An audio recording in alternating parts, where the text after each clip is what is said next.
Welcome to this introduction on variables in statistics. In this video, we will explore the fundamental building blocks of data analysis.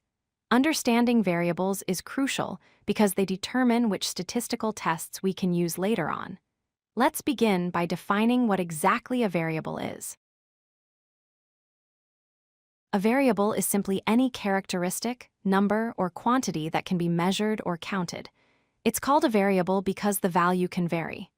For example, if we look at a group of people, their height is a variable because it changes from person to person. If everyone had the exact same height, it wouldn't be a variable. It would be a constant.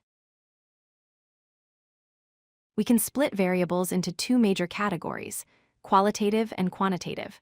Qualitative variables, also known as categorical, describe qualities or characteristics. Quantitative variables, also known as numerical, describe quantities or amounts measured with numbers. Think of it as the difference between describing what type versus how much. Let's look closer at qualitative variables. These place individuals or items into categories.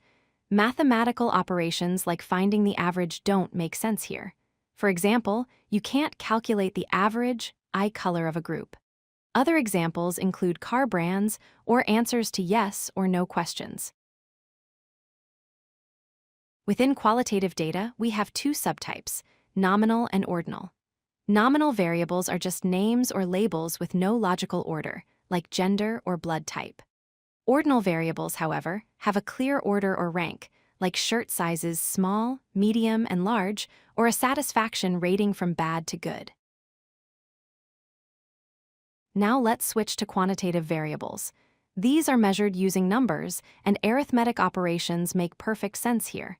If you can add it or average it, it's likely quantitative. Common examples include age, height, temperature, or salary. Quantitative variables also have two subtypes. The first is discrete. These are values that can be counted, usually whole numbers. There are no in-between values.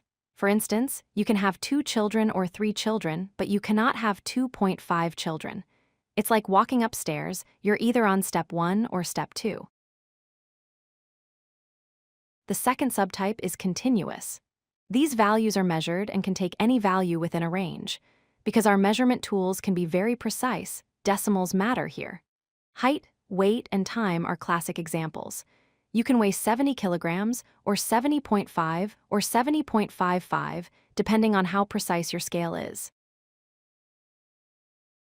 Here is a visual way to remember the difference. Discrete variables are like isolated dots on a graph. There are gaps between the possible values. Continuous variables are like a solid line.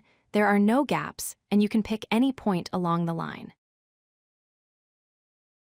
We can arrange these types into a hierarchy called levels of measurement, from least precise to most precise. Nominal is the simplest, followed by ordinal.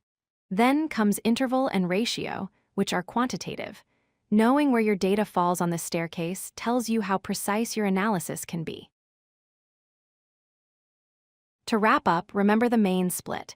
Qualitative is for categories, split into nominal and ordinal. Quantitative is for numbers, split into discrete, which we count, and continuous, which we measure. Mastering these distinctions is the first step in becoming proficient in statistics. If you like this video, hit that like button and don't forget to subscribe. Visit codelucky.com for more such useful content.